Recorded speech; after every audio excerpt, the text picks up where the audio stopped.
Okay, so if you're an appointment setter or you want to do your own appointment setting for your own coaching business, I'm going to walk you through the kind of scripts you need to use, the kind of scripts you need to avoid, and what kind of structure you need to keep in mind when using scripts for appointment setting. So, what is a script?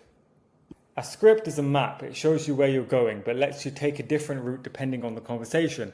The best setters use scripts as a guide, not as a cage. So, what a good script helps you do: know what to say and what to ask, keep the conversation moving forward, understand the person you're talking to, guide the right prospects towards a call. You need it to sound natural as well, and confident and purposeful. A script is not there to turn you into a robot. Listen, adapt, and respond to the person in front of you. So it's about adaptation or being adaptable. The purpose of a script gives an appointment setter direction, a clear path through the conversation. It's not about controlling every single word. It's about knowing the journey. So number one is to open the conversation, so start the conversation naturally. Number two is to connect, build genuine rapport. Number three is to understand, learn their situation. Number four is to explore, uncover goals and challenges. And number five is to invite, suggest a call naturally.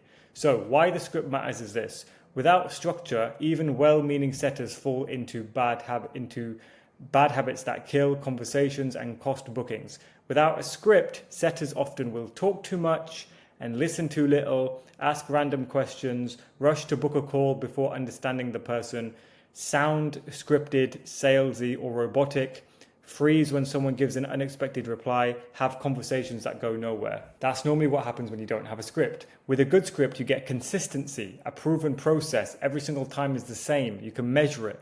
Confidence, you always know your next move. Clarity, every message has a purpose. Better conversations, so every conversation is better than without having a script. So structure, not a script word for word. This is one of the biggest distinctions between a good setter and a great one.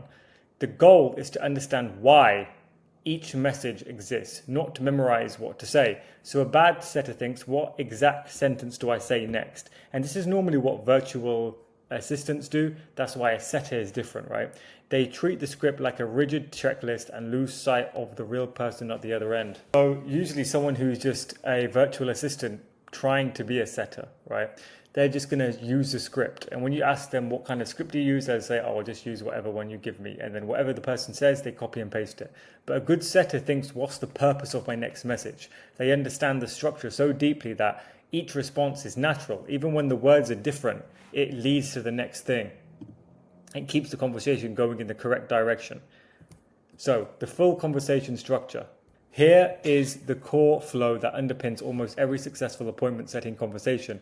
You can adapt to the words, but the order and intention stay consistent.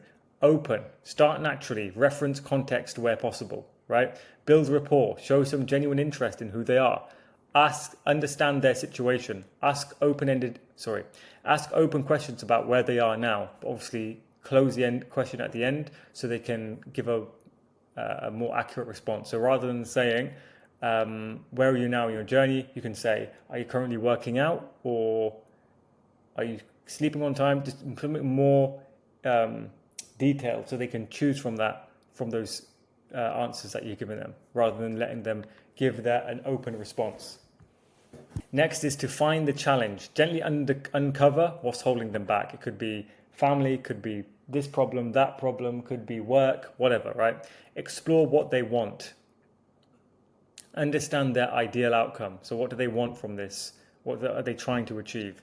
And if they have a goal, if they have a problem where they know what it is, and they recognize that they want to overcome it, and they want to achieve their goal, you have to tell them that, look, I'm going to help you to overcome this goal. Are you open to a call? It's around 15 minutes long. I'll walk you through what you need to do. If it makes sense for us, we'll work together. If not, no worries at all. At least you've gained something from the call and I've set you off in the right direction. Something like that is a lot better than just saying, hey, want to jump on a call, which a lot of people do. Now, when not to follow the script word for word. Knowing when to step away from the script is just as important as knowing how to follow it. Here are the moments to trust your instincts over the template. So they've already answered the next question. Don't ask it again. Acknowledge that they asked the question and move forward. Many people make this mistake. They'll try so hard to stick to a script, that what tends to happen is the person will actually qualify themselves and they'll still stick to the script, even when they just answered themselves. They share something emotional or personal. So if someone shares something that's like a personal story to themselves, about themselves, then just following up with the script is not going to give them the empathy that perhaps they're looking for. So you need to make sure that you give them that empathy first and that acknowledgement before you send your script. They ask you a direct question, so answer honestly instead of deflecting back to the script. If they ask you a question, answer it in 2 or 3 lines and then paste your next question. Your scripted reply would sound strange. If in the moment you realize that my response doesn't sound right in this moment, you don't send it. You create your own custom response. So listen first, script second. The clearest sign of a weak setter is responding to what the script says, not what the prospect actually said. Here's an example. Okay, so the prospect says, I've honestly been struggling with this for years and it's really affected my confidence. A bad reply would be like, okay, great. And what would you say is your biggest challenge? They've already told you what their challenge is. Asking again shows you weren't listening, right? So a better response would be, that sounds like it's been weighing on you for a long time. What do you feel has been the hardest part of this? Is it this or is it this? Acknowledge them. Then give the follow-up question in accordance and alignment with what they've said. So 2 good opening messages might be, for example, context space. Hey Sarah, saw your comment on my post about feeling drained in social situations. Really related to what you said, or I really related to what you said. Has that always been something you've struggled with? For example, personal, relevant, and opens up a natural conversation. So this is an okay one, but hey Sarah, thanks for connecting. What made you follow the page? This is something that you can just send to someone when they follow you, but I wouldn't really send this one. This is okay, but I wouldn't really send it, right? I would wait for them to follow you for some time, and then after they've liked some posts, for example, then you can jump in and send a better message. So there's 3 scripts done wrong. These are the most common script mistakes setters make and what goes wrong when they do. So number 1, the instant pitch. Hey, I help people achieve this result. Are you interested in booking a call? No trust, no context, no understanding, no conversation, no rapport. It feels transactional because it is transactional. Setters use this skip the human part entirely. You're meant to be a human, right? The interrogation, firing one qualifying question after another without acknowledging any answers. So the prospect feels processed, not understood. Fix it with ask, listen, acknowledge, follow up. So don't just ask a qualifying question, they answer. You ask another one, they answer. They're just going to end up, after two questions, they're going to immediately feel like you're not listening.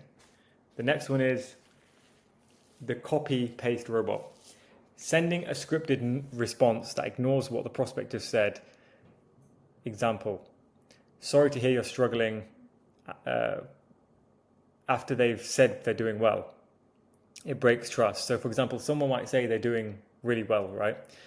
And you might have an automated response that says, sorry to hear you're struggling, or sorry to hear that, or something like that. If you do that, it's instantly a robot, right? They know you're a robot and they're not going to want to buy from you. And that could have been a $2,000 client.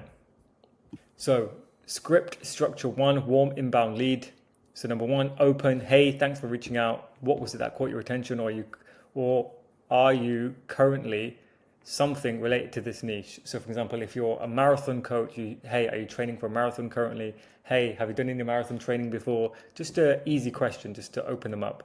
Number 2, understand. Okay, got you. How has that been affecting you recently? For example, if they mentioned a problem. Number 3, what have you tried so far? So exploring it. Number 4, identifying the gap. What do you feel stopping you from being where you want to be currently? Next is understand the goal. If you could improve this, what would change? What would you ideally want things to look like? Invite, right? So based on what you've shared, I think I might be able to help you. We can do a 15-minute call. And on that call, I'm going to walk you through 1, 2, and 3. If you're interested, I can definitely explain how it can get you in the right direction. If it makes sense, we'll work together. If not, it's fine. At least you've got some guidance. It's an example, right? Cold or warm outreach, when you're initiating contact, context and connection are everything. Lead with relevance, not a pitch. So start with a clear reason for reaching out, reference something, a post, a comment, a shared interest. Make it obvious and not just mass messaging, okay? Number 2, connection. Mention something specific and relevant about them. Show you've paid attention. This is what separates real outreach from spam. Number 3 is easy connection. Ask something natural and low stakes that they can easily answer. The goal is to start a conversation, not qualify them on the first message. Just send a really normal conversation. A message that we'd normally send at our Apex setting, we would normally say something like, hey, hope you're doing well. Just saw you like my post on training for a marathon. Do you have an upcoming marathon, like in the near future, or something like that, right? And then they'll be like yes or no, or something very simple just to get the conversation going. The best outreaches never look like outreach. It's just a thoughtful, personal message from someone who genuinely noticed them. Okay, so if you want more help with setting up a DM script, book a call, check out my website. And if you want help hiring an appointment setter, also I can help you do that.